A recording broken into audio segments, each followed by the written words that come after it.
So I guess just to start off, just state your name and what you do. All right, my name is Jim Lundquist. I'm a longtime volunteer at the Railroad Museum.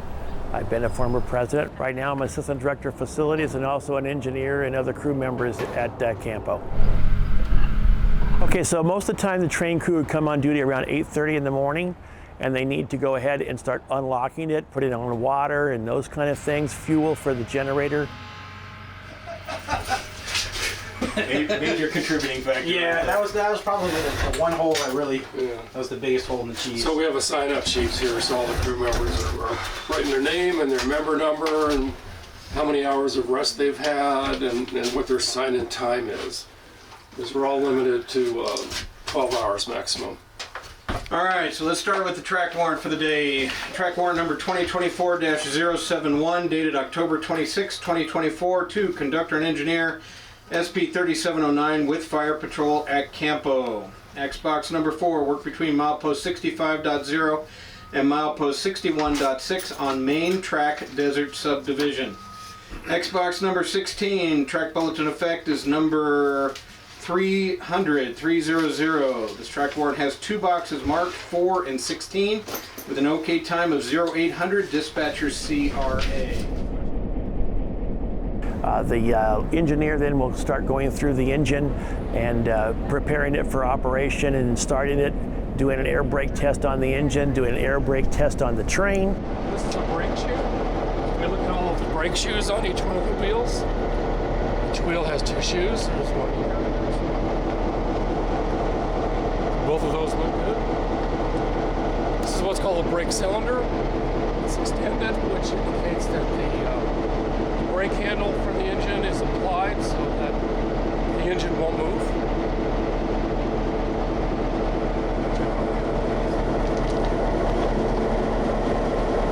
This one's less than 6 inches, so we have to make sure we have less than 6 inches of play here. Yeah, Randy's been around for a long time. He's been an engineer and a conductor for us for many, many years, a good volunteer. Comes out of Rancho Bernardo area, pulls a couple of runs a month at a minimum. Good guy. I've been coming out to Campo since 1991. I became a brakeman in 1993. I became an engineer in 1997 and a conductor in 1998. And I've been doing all those jobs ever since. Loving every minute. Now we go to the other side and do the same thing. So 3709 was the low-nose Jeep 9, general purpose 9 locomotive that Southern Pacific owned. They were the only railroad that had low-nose Jeep 9s. It was built in 1959 at LaGrange, Illinois, Electromotive Division of General Motors, 1959. We have 2 of these locomotives that were built in the same year. We acquired it from government surplus when it became no longer needed at Camp Pendleton, and we picked it up at Oceanside. We trucked it to Campo.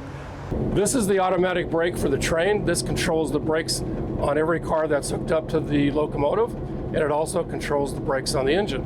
Whereas this independent brake controls the brakes only on the engine.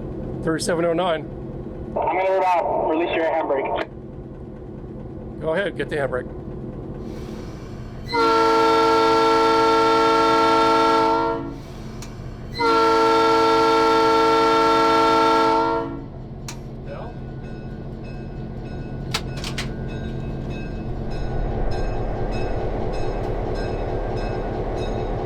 Okay, so when you add a passenger car or any car, for that matter, to a consist, there's a little bit of a dance routine to it, if you will, to couple, pull, air brake test, and then be ready to go, assuming the coach is actually ready to go.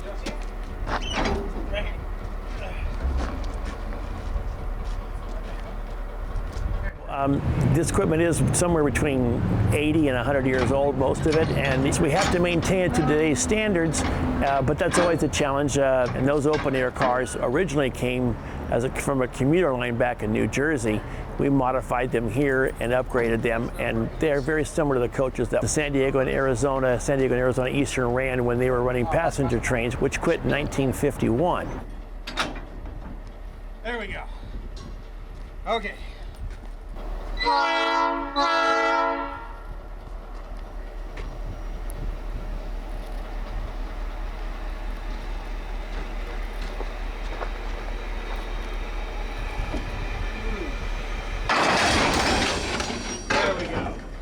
Stretch him. You need to redo not only just coupling together physically, which is like a glad hand coming together, but you also then have to couple air hoses together because the train brakes work on air. So you have to pump all the air up, and then you have to do a test to make sure it's working properly before you can move the train at all.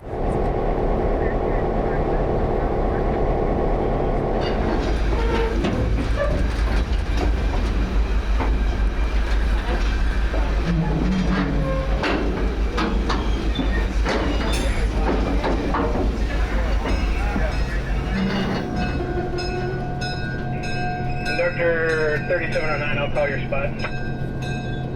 Okay.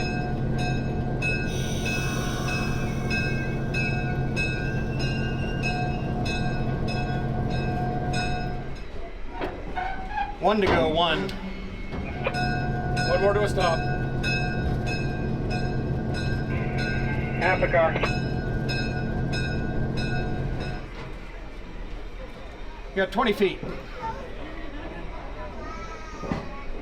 10 feet. That'll do.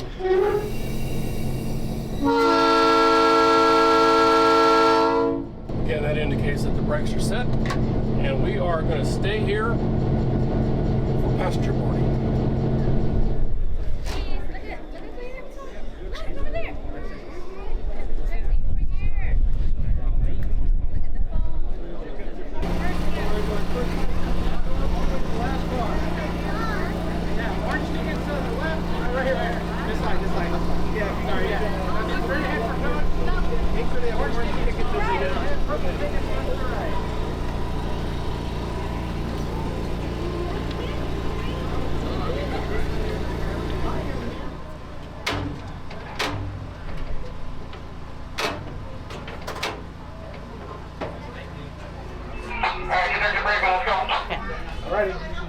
Brakeman training to 3709. You're clear 10 cars west, 10 over, and I'm on the point with the air. Alright, train's on the point with the air, clear 10 west, 3709.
The engineer is responsible for the engine and making the train go forward and back.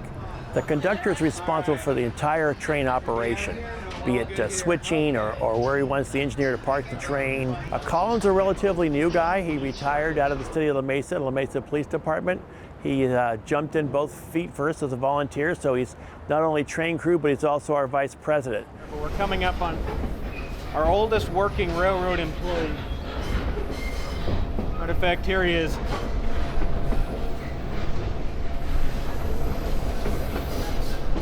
Hey, Frank.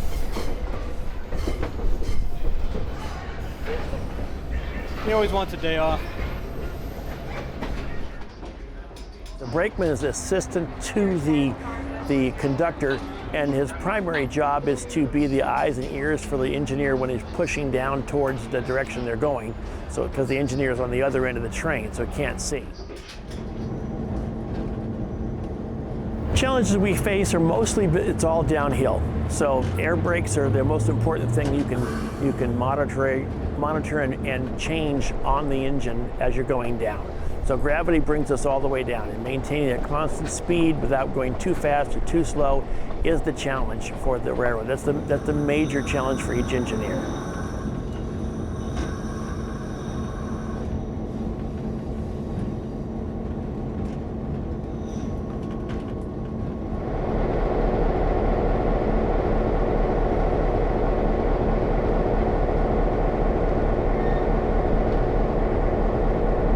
Highball Canyon eastbound to the Railroad Museum and then Form A 15. All right, we're going to Highball Canyon, Railroad Museum, Form A 15. Let's go first into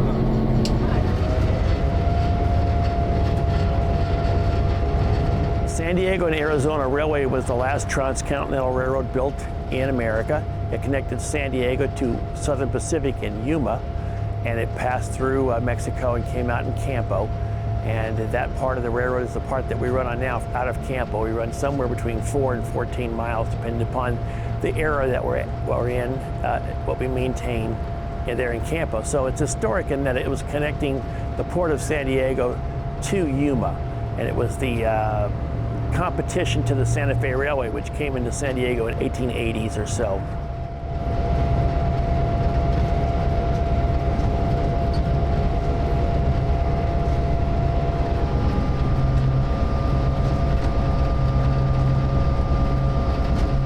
Well, the museum was, it started with a group of small people. There was a small group of about 6 people that got together in the late 1950s and decided they'd really like to build a railroad museum.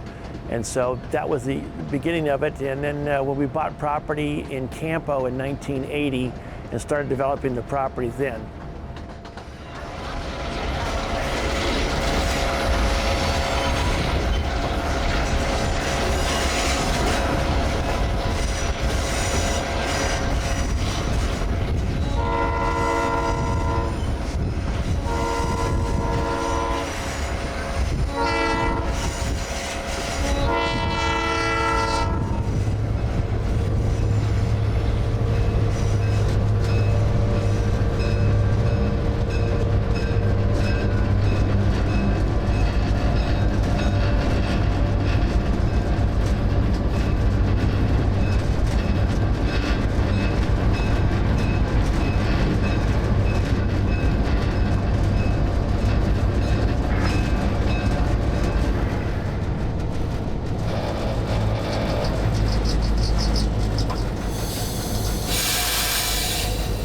Yeah, about a half a carpet.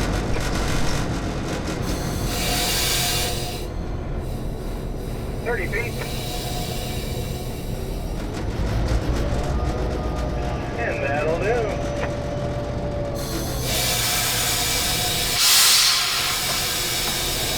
We'll move that mark for you.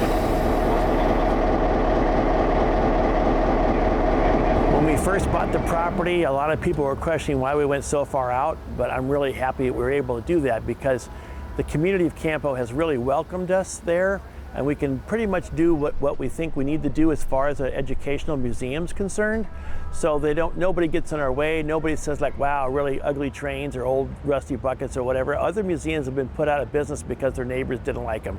So the fact that we were able to own our own property, the fact that we have the county support and the community support of Campo is really critical to our operation. People are really what makes the whole museum go.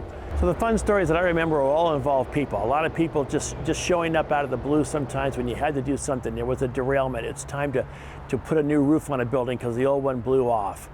Just showing up and doing the work. And the volunteers are the ones that make it all work. So my best memories are the people that, some of them are no longer with us, that have just put in multiple hours and multiple dollars to make this all work. And those are the ones that we're really most thankful for, the ones that just continue to put in the time and continue to put in the dollars required to do various projects, be it restore a car, restore a building, maintain a roof on a building, what have you.